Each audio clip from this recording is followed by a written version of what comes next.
जय हिंद दोस्तों। एक समय हमारा भारत देश सोने की चिड़िया कहलाता था, लेकिन आज भारत देश की जो हालत है उसके जिम्मेदार पहले तो अंग्रेज थे, जिन्होंने भारत देश पर 200 सालों तक राज कर भारत को लूटा था, और दूसरे लोग वो हैं जिन्हें चुनकर हम भारत की सत्ता में लाते थे। आज हम भारतीय राजनीति को लेकर किसी भी तरह का आरोप प्रत्यारोप नहीं करेंगे। आज हम आपको ऐसे शख्स के बारे में बताएंगे जिसकी वजह से हमारा भारत सोने की चिड़िया से तब्दील होकर गुलाम बन गया था, जिसकी वजह से भारत पर 200 सालों तक अंग्रेजों का राज था।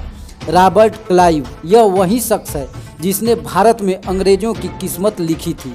ईस्ट इंडिया कंपनी का एजेंट बनकर 1744 में क्लाइव पहली बार इंग्लैंड से मुंबई आया था। उस समय जहाज से भारत आने में ही करीब 1 साल लग जाता था। इस 1 साल की यात्रा के दौरान ही क्लाइव ने पुर्तगाली भाषा अच्छे से सीख ली थी।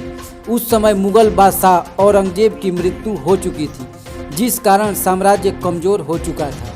फ्रांस, पुर्तगाल, ब्रिटेन जैसे कई देशों की नज़र भारत पर बनी हुई थी। क्लाइव चालाक और अति क्रूर किस्म का एक व्यक्ति था और भारत में आते ही अपने चाल चल दी, जिसमें वह कामयाब भी हो गया और वह अपने सीनियर्स की नज़रों में आ गया और ब्रिटिश सेना में लेफ्टिनेंट कर्नल के पद पर काबिज हो गया। 1756 के समय में बंगाल के नवाब सिराजुद्दौला थे। उस समय कलकत्ता पर पूर्ण नवाब का कब्जा था, लेकिन नवाब के सेनापति मीर जाफर ने गद्दारी और चालाकी से नवाब को हरवा दिया। क्लाइव और मीर जाफर के बीच एक समझौता हुआ। 21 जून 1757 को प्लासी के युद्ध में सिराजुद्दौला और क्लाइव की सेनाएं एक दूसरे के आमने सामने थी। पूरे युद्ध में नवाब की फौज अंग्रेजों पर भारी पड़ रही थी। मीर जाफर जैसा गद्दार के साथ होने से तो हारना निश्चित था। नवाब की हार के 2 कारण थे। पहला तो खराब मौसम और बारिश, जिस कारण तोपों का बारूद खराब हो गया। दूसरा था मीर जाफर, जो सेना के एक बहुत बड़े हिस्से को जंग के मैदान से दूर ले गया। इस जीत के साथ ही अंग्रेजों को बंगाल पर पूर्ण कब्जा कर लिया।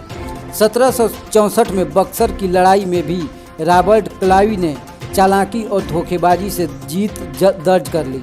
क्लाइव ने कमज़ोर शासक पर अपनी नज़र साधी और उन्हें अपना निशाना बनाया। इलाहाबाद की संधि में क्लाइव ने छल कपट की नीति का प्रयोग किया। उस समय बंगाल ब्रिटेन से काफ़ी अमीर था। कहा जाता है कि जब क्लाइव ब्रिटेन आया तो वह पूरे यूरोप का सबसे अमीर इंसान था। भारत देश को बर्बाद करने में क्लाइव का अहम योगदान था। उसकी चालाक नीतियों से ईस्ट इंडिया कंपनी ने भारत के दूसरे हिस्सों में अपनी पकड़ मजबूत कर ली। लोगों को गुलाम बनाकर रखा गया। टैक्स लगाना प्रारंभ कर दिया। कृषि की नीतियां ऐसी बनाई गई कि किसान ही पूर्ण रूप से बर्बाद हो गए। 1770 में बंगाल में अकाल के कारण प्रभावित इलाकों के 1 करोड़ लोग भूख से तड़प कर मर गए। रॉबर्ट क्लाइव रिटायर होने के बाद जब ब्रिटेन गया तो ब्रिटिश संसद में भ्रष्टाचार के आरोप के साथ जितने जुल्म उसने भारत पर किए, उसने भी भयंकर उसका अंत हुआ। 1774 में उसने आत्महत्या कर ली। तो दोस्तों, भारत में क्लाइव यदि नहीं आता तो हमारा सोने का चिड़िया नहीं डूबता। तो दोस्तों, यदि वीडियो अच्छा लगा तो प्लीज़ चैनल को ज़रूर सब्सक्राइब कीजिएगा।